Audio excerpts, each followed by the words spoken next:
আসসালামু আলাইকুম। কেমন আছেন আপনারা? সবাই ভালো আছেন? আমার একজন বন্ধু,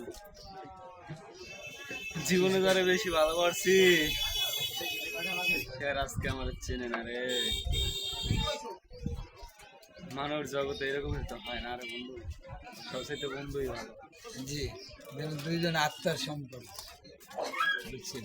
সারাদিন আমি যার জন্য থাকি ব্যস্ত, আর সে অনেক ধাক্কা বছর থাকে ব্যস্ত। আমাদের এটাই সময় ব্যস্ত। দেওয়ার মতো তার কোনো ই নেই। এটা স্বাভাবিক, কারণ আমাকেও তো আর দেখে না, তাই দেখে ওই যাদের খাটকা পায় তাদেরই। বেশি ভালোবাসলে তারপরে নাম দুঃখই হয় বন্ধু। এটাই বাস্তব, এটা সত্য কথা না, এটা বাস্তব। ভালোবাসার অপর নাম হয়েছে কষ্ট।